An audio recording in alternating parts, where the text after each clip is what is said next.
première de la pièce de théâtre « Les fées ont soif » de l'auteure Denise Boucher. Comme vous le savez, cette pièce a fait scandale et fut le sujet d'une bataille tant sociale, politique que juridique, puisqu'une demande d'injonction fut demandée pour interdire la pièce. Je me rappelle d'avoir été présente devant le palais de justice pour manifester contre la censure. Cette pièce a donné lieu à des pétitions, des manifestations, des pressions politiques. Le Conseil des arts de Montréal s'est mis de la partie en menaçant de couper les subventions au Théâtre du Nouveau Monde si la pièce n'était pas retirée.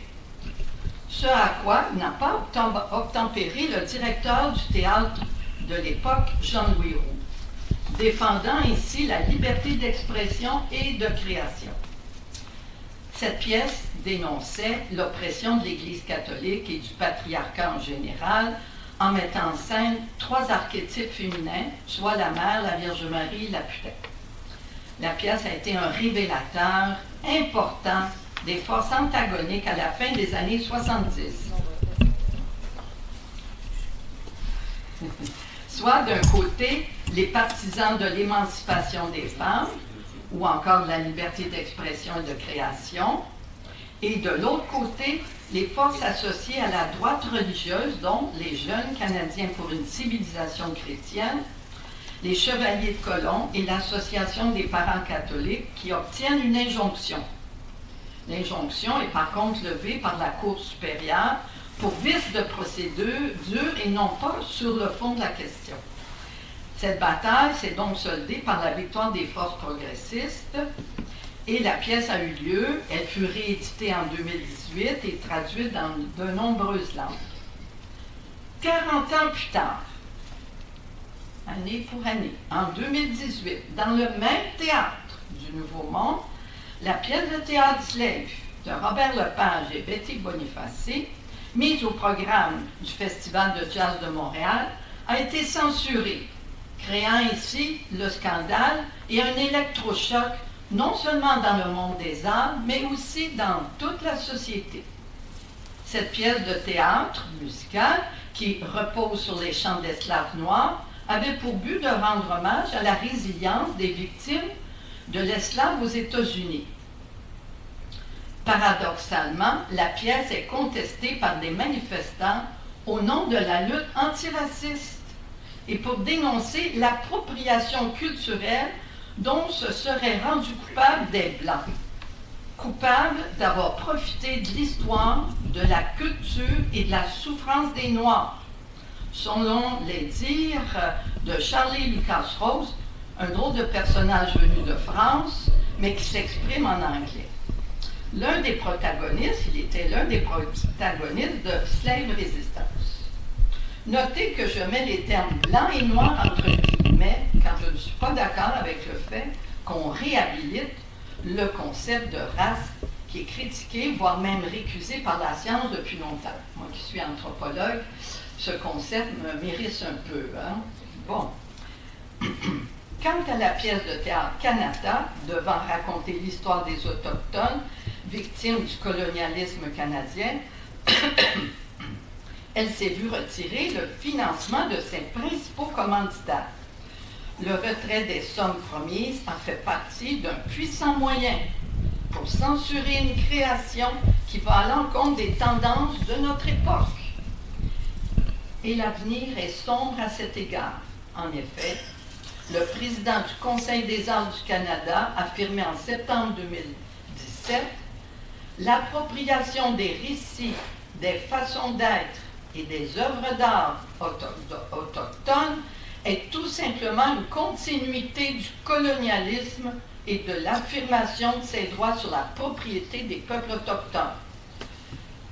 Cela donnera-t-il le ton aux organismes subventionnant la création au Canada? » Ces deux événements, à savoir Les Fées ont soif en 1978 et les spectacles Slave et Canada en 2018, se sont résolus de façon complètement opposée. Ils nous ont révélé qu'il y avait un avant et un après Slave et Canada. Comme le dit si bien Mohamed Lotfi, avant, c'était ta cause, c'est ma cause.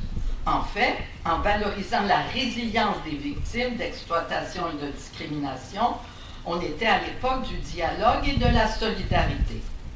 La liberté d'expression et la liberté de création étaient considérées comme des valeurs quasi sacrées. Qu'en est-il maintenant?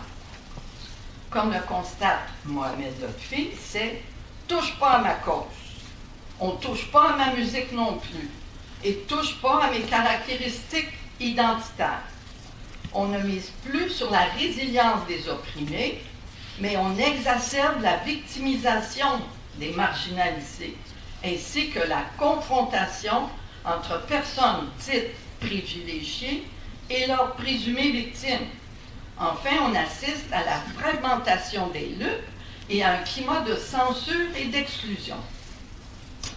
Qu'il est loin le temps où nous manifestions avec comme cri de ralliement « solidarité ». Je ne sais pas si ça rappelle à quelques personnes des souvenirs, mais moi, j'ai perdu la voix quelquefois à crier ça. Bon, il est loin aussi le temps où toutes les luttes de libération, et je cite, toutes les luttes de libération se rejoignent dans leur commun effort pour construire un monde meilleur. Fermez la citation. Telle est la dédicace faite à Mohamed Lotfi par Pierre Vallière, auteur du livre « Nègre blanc d'Amérique ». Tous deux ayant en commun, tout comme moi, la lutte contre l'apartheid en Afrique du Sud et pour la libération de Nelson Mandela. Ça vous rappelle sans doute des souvenirs. Une époque où on ne parlait pas encore de communautarisme et de crispation identitaire. Depuis, on assiste à toutes sortes de déclinaisons de cette appropriation culturelle. On parle maintenant d'appropriation corporelle, dénonçant le fait que le rôle des handicapés soit joué par des non-handicapés. Il n'y a que le rôle de maman dans l'émission La Petite Vie qui n'a pas fait l'objet de menaces et de censure pour cause d'appropriation sexuelle. Est-ce que c'est parce que les femmes ont un meilleur sens de l'humour et un plus grand respect de la liberté de création? Je m'interroge. Que s'est-il passé au Québec depuis 40 ans pour que la liberté d'expression et de création soit mise à mal? Ces événements de l'été 2018 ont fait scandale, dont la population, mise soudainement au contact d'un concept importé des États-Unis et dont elle ignorait jusqu'à son existence même. Pourtant, le concept d'appropriation culturelle n'est que la pointe d'un immense iceberg d'une idéologie qui a émergé depuis les années 80, d'abord aux États-Unis et dans le monde anglophone, et qui s'est déployée au Québec depuis les années 90, préparant ainsi le terrain pour les contestations dont les créateurs de Slave et Canada ont été victimes. C'est de cette idéologie intersectionnelle dont je parle dans le chapitre du livre de Normand Baillargeon, dirigé par Normand Baillargeon, et intitulé « La censure, une réaction contre le féminisme qui dérange ». Et aussi, j'ai publié aussi un article dans la revue Argument, publié par entre autres rédacteur en chef mon collègue, censuré, le titre est « Censuré au nom d'une idéologie intersectionnelle dévoyée ». Dans le chapitre du livre dirigé par Normand Baillargeon, écrit par Diane Guilbeault et moi, on montre comment une idéologie qui se présentait au départ comme un moyen de tenir compte du fait que certaines personnes vivent à l'intersectionnalité de plusieurs oppressions, devient une idéologie qui a maintenant toutes les allures d'une pensée unique, qui se conjugue dans le monde binaire. Les victimes d'un bord s'opposant à leurs oppresseurs qui bénéficieraient de privilèges. Je me croirais des fois revenu dans un bon film de cowboy, les bons, les méchants. Le mouvement féministe fut l'un des premiers à être victime de cette idéologie intersectionnelle dévoyée. et s'est trouvé scindé en 2 camps, notamment concernant 3 dossiers chauds, à savoir, premièrement, la question du voile et de la laïcité, 2, l'enjeu de la transidentité, la question des personnes transgenres, 3, celui de la prostitution. Concernant le premier enjeu, merci, celui du voile et de la laïcité, depuis hier, avec la déclaration de la nouvelle ministre de la Condition féminine, pour qui le voile est un symbole d'oppression des femmes, il a de nouveau refait surface sur la place publique pour la énième fois, je dirais. Mais déjà, en 2012, Léna Lesbeth, d'origine algérienne, et moi, nous étions victimes de censure et d'accusations de racisme, aussi d'accusations de pratiquer un féminisme bourgeois blanc. Si des femmes de culture musulmane prennent position contre le port de signes religieux pour les employés des services publics dans le cadre de leur travail, on les accuse d'être blanches par en dedans, les associant à la trahison de leurs origines et de compromission avec l'idéologie des Blancs. Ainsi, comme par magie, la religion devient pratiquement une race, et cela au nom de la lutte antiraciste. Paradoxal, n'est-ce pas? Dans le chapitre d'Annie-Ève Collin, qui se trouve aussi dans le livre, qui est intitulé « Le savoir qui s'impose et les activistes qui imposent leur savoir », l'auteur fait également référence au fait que ses positions sur la laïcité lui ont valu des invectives, des tentatives de censure et même des menaces de lui faire perdre son emploi. Donc les enjeux sont gros derrière. Quant au second dossier que nous traitons dans notre chapitre, celui de la transidentité, on va retrouver les mêmes difficultés à tenir les vrais débats démocratiques. Le chapitre de Léa Réagent, qui est un autre chapitre du livre, intitulé « Le droit à la dissidence face au discours actuel », qui est pro-genre, rejoint également notre analyse et celle d'Annie-Ève Collin.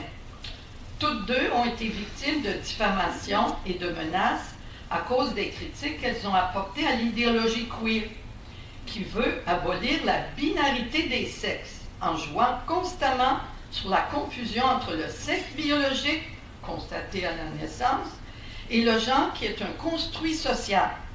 Ce construit social est en fait constitué d'un ensemble de stéréotypes associés à ce que se doit d'être une femme, à ce que se doit d'être un homme.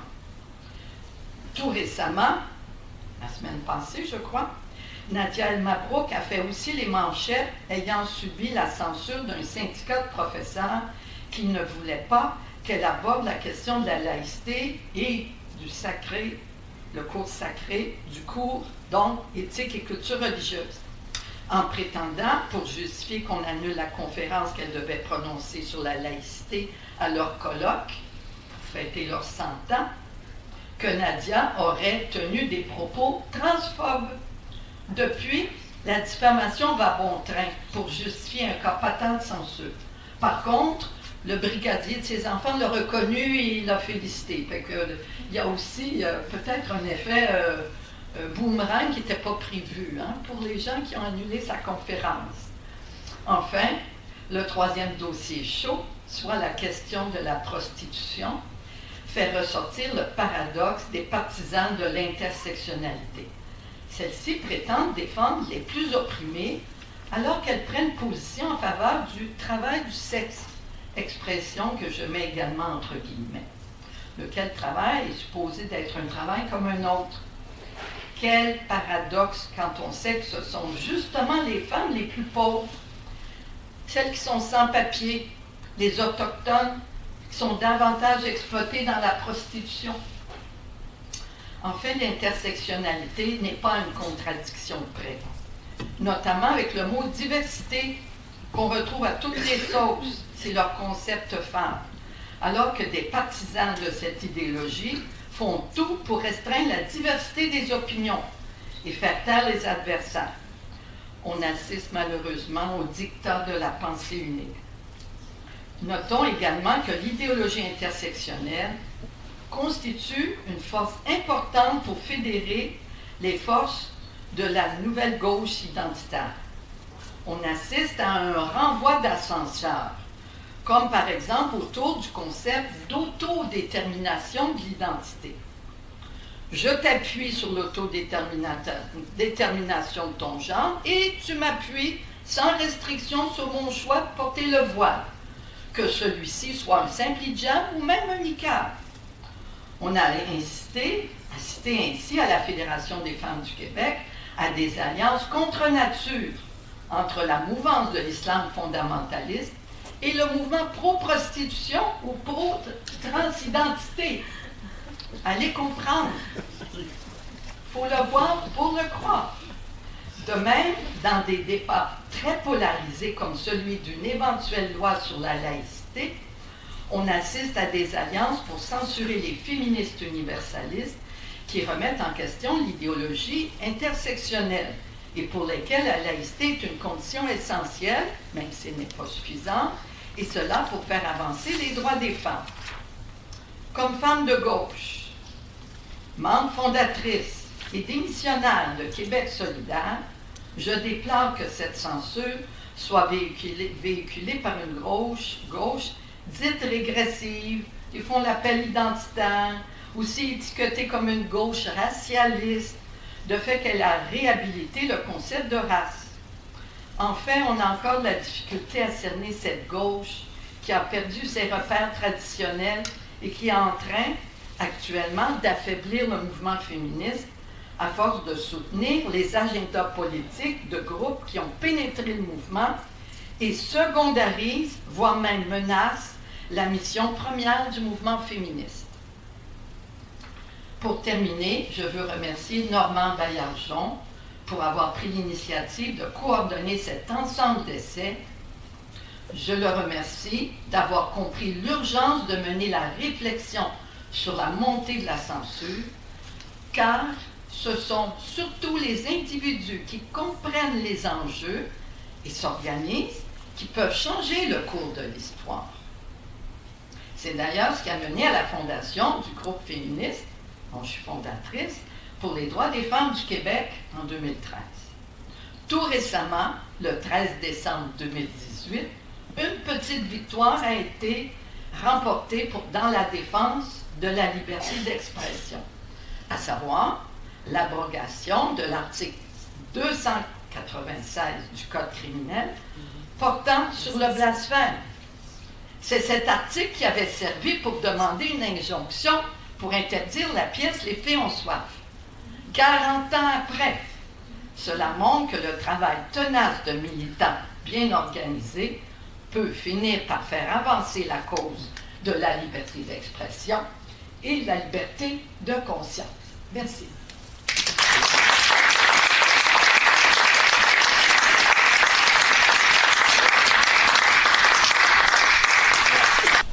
Donc, parole maintenant à M. Patrick Moreau. Bonjour et merci de votre invitation également.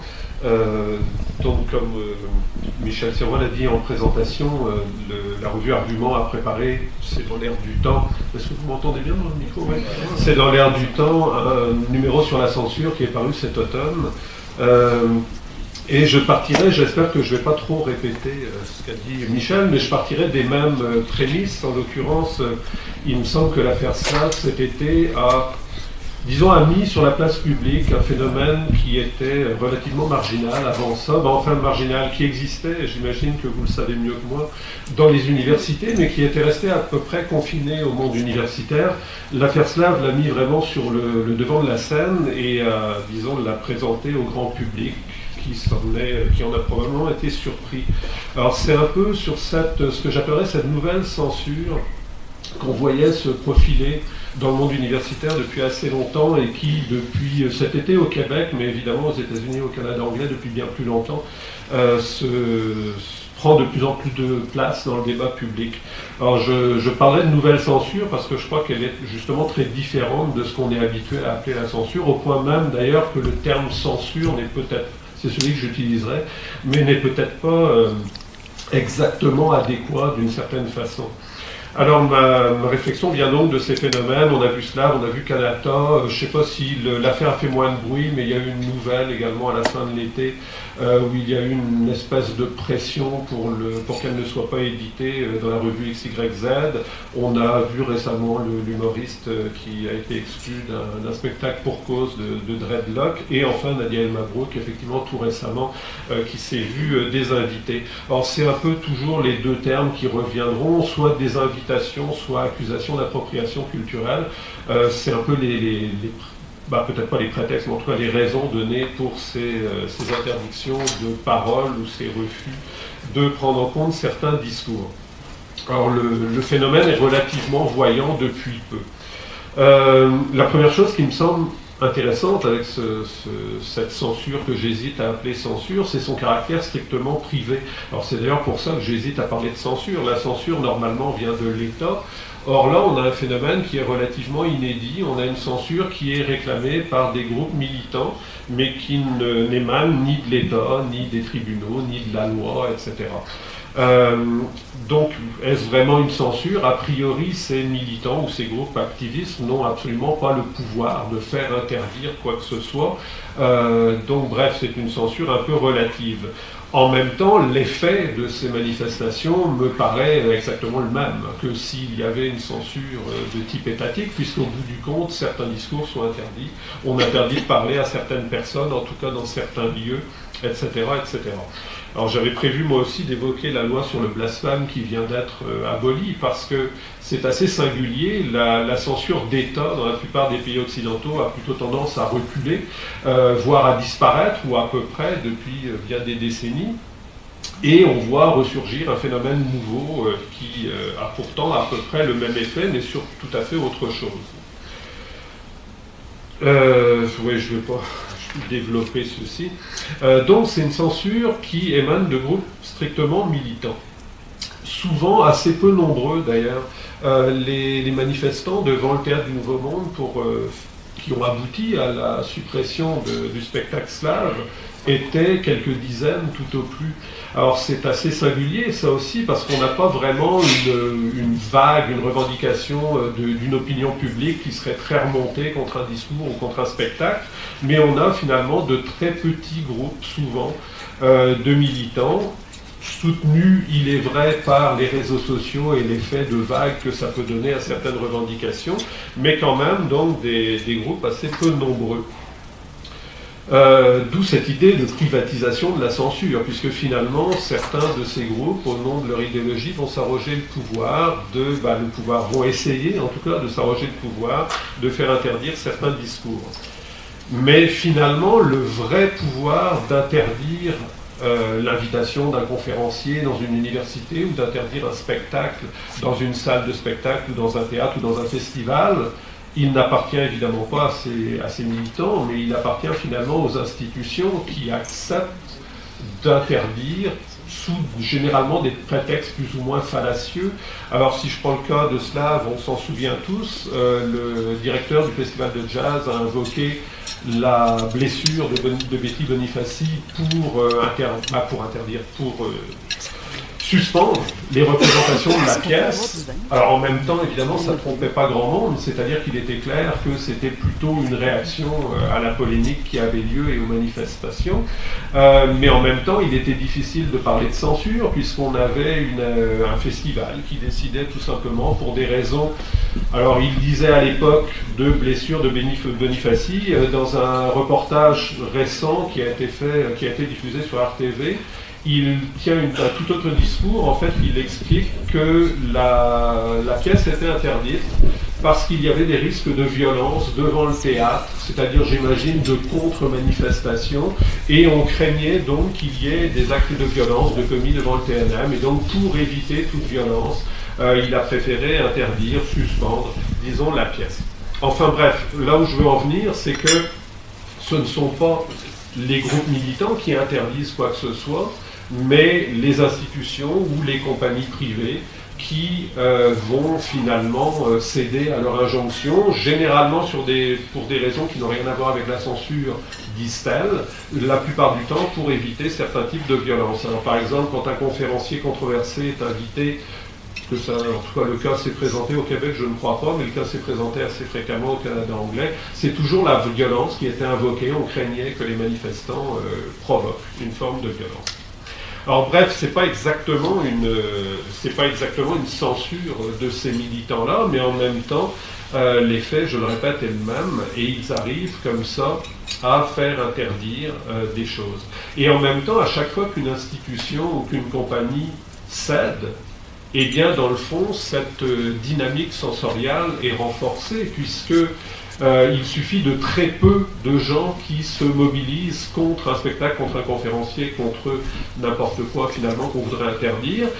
Si les administrations, les institutions, les compagnies cèdent à tout coup, eh bien il est clair que c'est une sorte d'invitation à recommencer, en espérant évidemment qu'on ait le même succès. Alors on est, me semble-t-il, dans un espèce d'engrenage qui est assez dangereux pour la liberté d'expression. Et je me posais la question, pourquoi le festival de jazz a-t-il cédé si vite? Pourquoi les universités, c'est souvent dans un cadre universitaire, acceptent-elles très rapidement, ou les départements, de suspendre des conférences? Pourquoi un syndicat, bon là c'était un peu différent parce qu'il y avait un vote qui avait été pris, mais enfin bref, pourquoi les institutions ou les compagnies cèdent-elles si vite à ce genre de pression? Autrement dit, on pourrait se demander si le festival de jazz avait maintenu Slav, que se serait-il passé finalement? Et mon hypothèse, c'est qu'il ne se serait pas passé grand-chose. Les manifestants se seraient probablement fatigués au bout de 2-3 jours et la pièce aurait continué à jouer. Autrement dit, il y a une sorte de pusillanimité, disons, des institutions et des compagnies. Et on pourrait se demander pourquoi. Qu'est-ce qui fait si peur dans une poignée de manifestants ou dans une poignée de messages Facebook ou peu importe, ces vagues sur les réseaux sociaux? J'ai l'impression, c'est un peu une hypothèse que je lancerai, et à la limite je dirais que vous seriez mieux placé que moi pour y répondre, qu'il y a un contexte un peu de peur pour l'image de marque. Autrement dit, qu'on est dans un contexte, on pourrait dire, de concurrence, que ce soit les compagnies privées ou les établissements universitaires, ou d'ailleurs les collèges également, sont placés dans une situation de concurrence où on a l'impression qu'il faut à tout prix protéger une image de marque contre toute vague, contre toute accusation, aussi farfelue soit-elle, et que donc, d'une certaine manière, les administrateurs paniquent un peu dès qu'il y a une controverse, dès qu'il y a des accusations qui sont un peu toujours les mêmes, racisme, etc. Tout le monde panique un peu et on a l'impression que la seule solution, c'est de céder. Je ne sais pas, en vous disant ça, je pense à un petit épiphénomène lié aux réseaux sociaux il y a quelques années. Je ne sais pas si vous vous souvenez de cette publicité de l'université Laval qu'on avait accusée de ressembler fortement à une symbolique nazie. Autrement dit, un internaute avait confondu les alérions du blason de Monseigneur de Laval avec les aigles nazis, et tout ça s'était emballé sur les réseaux sociaux jusqu'à ce que l'université Laval finalement sacrifie une publicité qui avait dû lui coûter fort cher pour satisfaire des internautes qui, a priori, ne savaient pas trop de quoi ils parlaient, il faudrait quand même le dire. Un alérion en symbolique, en héraldique, n'est pas un aigle, enfin bref, une aigle d'ailleurs. Bref, autrement dit, je crois que le contexte est un peu favorable à ces attaques qui jouent toujours sur le plan symbolique et qui visent le point faible des institutions actuelles, c'est-à-dire leur caractère finalement de quête de clientèle et donc leur attachement très fort à ne pas se trouver mêlé à quelques scandales que ce soit. C'est une première raison, c'est évidemment pas la seule. La deuxième raison du fait qu'on recule très vite, qui est aussi d'ailleurs le mobile d'une forme d'autocensure qui règne sur toutes ces questions-là, c'est évidemment que la censure a complètement changé. Entre l'interdiction des faits en soif et l'interdiction de Slav ou des différents cas qu'on a évoqués tout à l'heure, il y a un changement politique majeur, c'est quasiment un tremblement de terre, c'est-à-dire que la censure, Michel Servois l'a dit tout à l'heure, était traditionnellement, d'ailleurs toute censure était jusqu'à tout récemment autoritaire, on va dire, conservatrice, ou en tout cas liée à l'État, liée aux autorités de l'État. Or là, on a une censure qui se revendique au contraire, non pas de la défense de la majorité, de ses normes, de ses principes, etc. Bref, comme la censure traditionnelle, la religion et les valeurs morales, mais on a au contraire une censure qui se revendique d'une certaine forme de marginalité, en fait, qui part d'un discours clairement victimaire, etc. Et il est clair que c'est beaucoup plus difficile, d'une certaine manière, sur le plan moral, de dire à des gens qui se présentent comme des victimes, de les contester, tout simplement, alors que c'est beaucoup plus glorieux et chevaleresque de s'attaquer à des autorités clairement constituées, l'Église, l'État, etc. Alors donc, tout le monde se retrouve un peu gêné face à ces tentatives sensoriales, c'est-à-dire qu'on a beau être contre, il est, et beaucoup de gens le sont, il est très très difficile finalement d'intervenir sur la place publique pour, par exemple, dire à ces gens, gardons l'exemple de Slav, dire vos revendications ne sont pas légitimes, ou vos revendications ne sont pas une bonne raison pour interdire une pièce de théâtre, etc., ou tout simplement pour défendre la liberté d'expression. Donc cette victimisation, c'est évidemment le meilleur soutien de ces entreprises de censure. La deuxième chose qui les caractérise, qui me semble frappante, c'est qu'elles ne se fondent pas en raison, mais toujours sur des sentiments. C'est-à-dire qu'en fait, on ne dit pas on doit interdire telle conférence ou tel spectacle parce que on va en subir un préjudice qui est clairement attesté, qui est objectif, rationnel, en tout cas explicable de façon objective, mais on va toujours mettre de l'avant des sentiments, une blessure de type moral, etc. Or là encore, c'est très difficile de s'opposer à quelqu'un qui nous dit qu'il est blessé par notre discours. On pourrait discuter de la blessure objective que ça pourrait du problème objectif que ça pourrait provoquer, mais pour une blessure morale, c'est beaucoup plus difficile, d'autant plus qu'elle est liée évidemment à une forme de victimisation. La troisième chose qui me semble frappante dans cette nouvelle censure, et j'avoue que j'en ai eu un témoignage quand on a fait un lancement justement pour ce numéro d'arguments, c'est le dogmatisme absolument effrayant de ces gens qui réclament donc des interdictions pour des mobiles qui sont souvent un simple refus de discuter. Alors le fait de discuter simplement d'un thème, mettons le transgenrisme, serait en lui-même une attaque.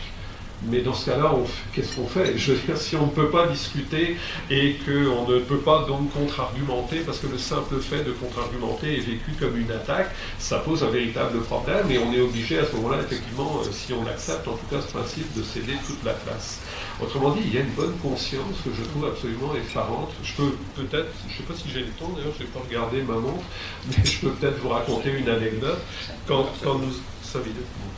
nous avons lancé donc ce numéro, nous avions organisé une table ronde où étaient présentes Michel Sirois, Maître Julius Guéret et Monsieur Marc Angenot. Et paraît-il qu'à la fin après cette table ronde, une jeune étudiante qui était là a dit à quelqu'un « mais c'est quand même incroyable, tous ces gens d'extrême droite ». Alors autrement dit, on se dit « mais comment on fait finalement pour mélanger tout et radicaliser à ce point-là les désaccords d'idées ?» Alors il y a vraiment un dogmatisme qui nourrit une bonne conscience sensoriale, et il me semble qu'il est très très difficile de s'y opposer de ce point de vue-là. Et d'ailleurs, ça va nuire, me semble-t-il, également à ces causes, parce que si les mots extrême droite, transphobe, etc., racisme, on entend suprémacisme blanc, il me semble que c'était réservé à la Louisiane des années 50, mais bon. Donc bref, tous ces termes qui sont extrêmement excessifs viennent nourrir vraiment un manichéisme avec lequel il est très difficile de gérer, ou en tout cas il est très difficile de parler à ce moment-là avec ces gens-là. Bref, je vais pas... pourquoi il me semble qu'il est quand même important de s'y opposer? C'est précisément parce que ces idées sont très discutables. Il me semble que l'idée d'importer au Québec une espèce de dichotomie noir-blanc, comme si on était justement dans le sud des États-Unis, c'est vraiment pas le meilleur moyen de comprendre le racisme, ce qui existe ici, c'est pas le meilleur moyen de comprendre la société québécoise, etc., etc. Il me semble qu'il y a une espèce d'appropriation culturelle, sans jeu de mots, de luttes qui ne sont pas du tout d'ici, et d'ailleurs par des gens qui, même s'ils se revendiquent d'une espèce d'identité noire qui transcenderait les frontières, ne sont pas en fait des Noirs du sud des États-Unis et n'ont pas du tout le même vécu, etc. Mais bon, c'est surtout l'inadéquation entre ces discours et la réalité qui me paraît... On a l'impression d'être un peu dans un rêve, en fait. Je ne sais pas si je suis le seul à avoir l'impression des fois d'être dans un rêve en lisant certaines revendications, ou un cauchemar d'ailleurs. Mais bref, qu'il y a une espèce d'inadéquation totale entre ces discours, certains de ces discours en tout cas, et la réalité. Je finirai très très brièvement. On m'avait suggéré de soumettre des idées pour s'opposer finalement. Qu'est-ce qu'on peut faire? En fait, je viens de dire que c'était difficile de s'opposer à ces discours-là sans passer pour le méchant, insensible à la victimisation, etc. Ce qui est vrai, et je veux dire c'est très vrai et très concret, il est effectivement délicat, difficile de s'opposer à tout ça. En même temps, je crois qu'il faut le faire de façon claire. Autrement dit, la première démarche me semble d'être de ne pas s'auto-censurer, même si c'est, me semble-t-il, de plus en plus difficile, particulièrement dans les milieux de l'enseignement, dans les universités j'imagine, mais dans les cégeps ça commence à devenir un petit peu délicat sur certains sujets.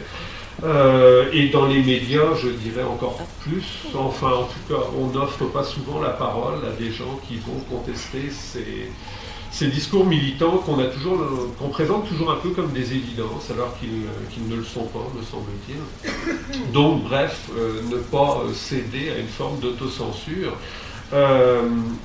Et la deuxième, mais je pense que je suis peut-être un peu dans l'irréalisme, mais je crois qu'il faudrait aussi que, justement, les institutions, particulièrement les institutions publiques, acceptent concrètement de défendre une liberté d'expression. On a l'impression parfois que tous ces établissements, je pense aux universités, au cégep ou à des festivals subventionnés ou toutes sortes, des chaînes d'État, etc., de télévision, on a l'impression d'une espèce de, excusez-moi, le terme est un peu méchant, mais d'une forme de capitulation finalement. Pourquoi? Même pas par conviction, mais plus pour ne pas faire de vagues, pour qu'on ne parle pas trop de nous en mal, pour ne pas être associé en fait à des polémiques et à des controverses. Alors je pense que ce serait peut-être bien que de l'intérieur, il y ait une forme de pression sur ces institutions pour qu'elles réagissent, disons, différemment. Merci beaucoup.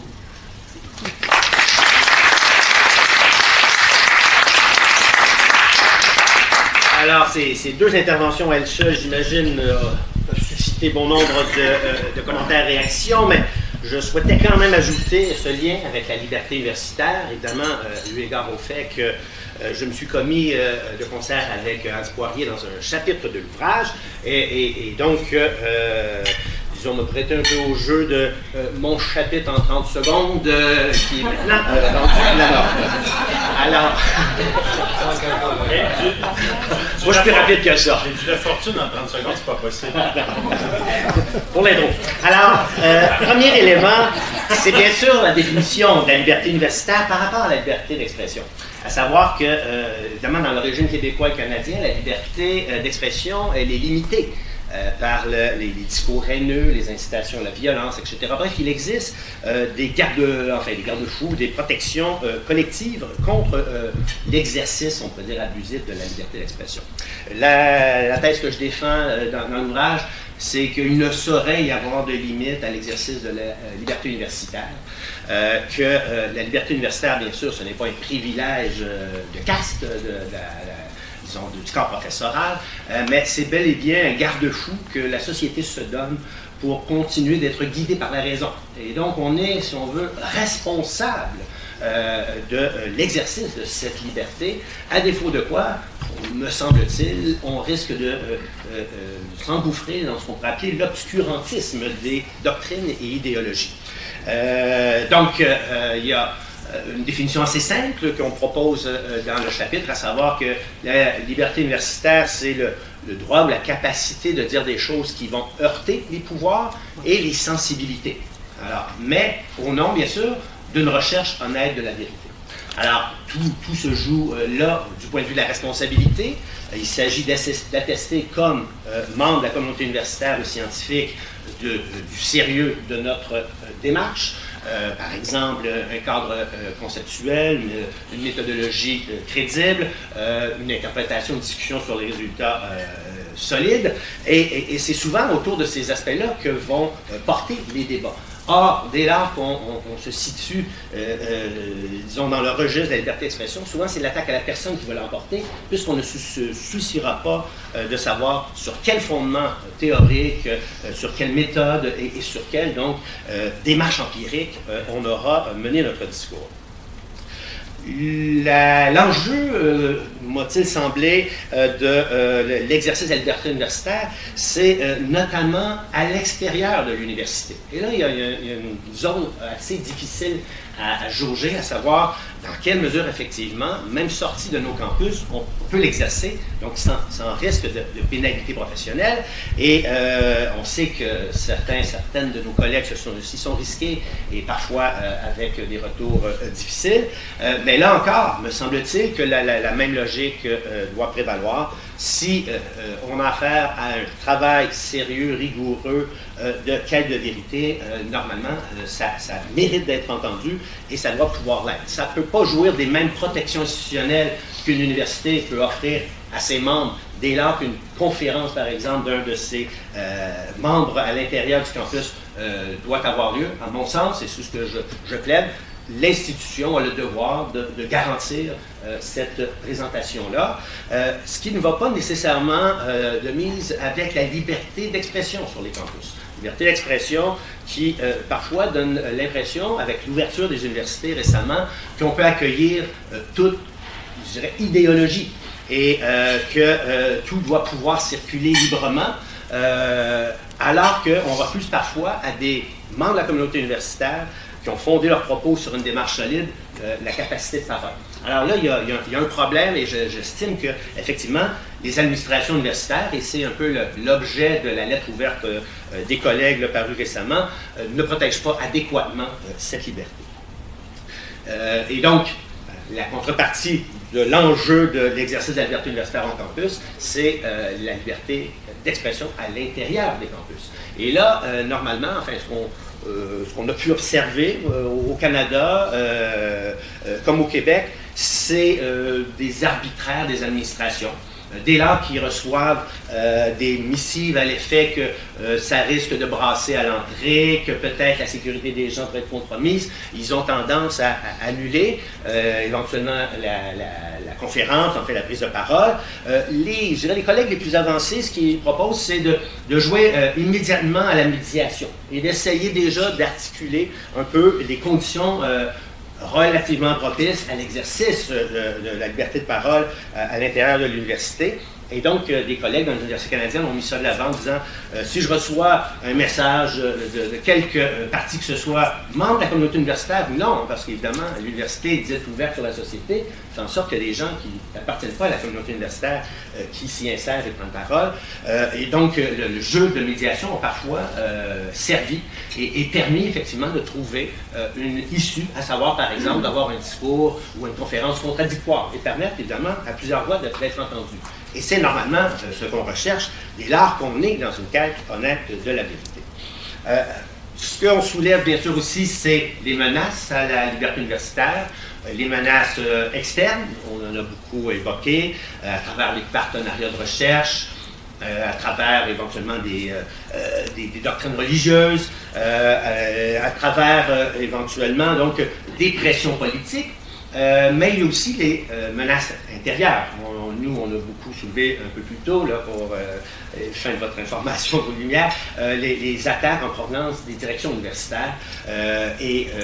Donc, un souci évidemment très grand, non seulement de les rappeler à l'ordre sur cette question, mais aussi de les faire retraiter sur ce point, considérant qu'effectivement, ils jouent le jeu, par exemple, de la loyauté envers l'employeur, etc., pour confiner la liberté universitaire à sa plus simple expression. Les menaces internes viennent aussi, on pourrait dire, de mouvements militants, on pourrait dire d'idéologie sociale, qui veulent aussi un peu, je dirais, arbitrer ce qui est de l'ordre du disciple ou non à l'intérieur de l'enceinte universitaire. Et comme je l'ai annoncé plus tôt, pour moi, dans bien des cas, il s'agit là d'attaques réelles à la liberté universitaire. Donc, je termine. J'avais annoncé que c'était bref, et j'en suis capable, contrairement à ce que dit Jean. Si la liberté d'expression et la censure, ça relève d'un combat de tout le monde, un combat, au fond, de l'ensemble des citoyens et citoyennes. Moi, j'estime évidemment que la liberté universitaire est un combat qui doit démarrer par les membres de la communauté universitaire.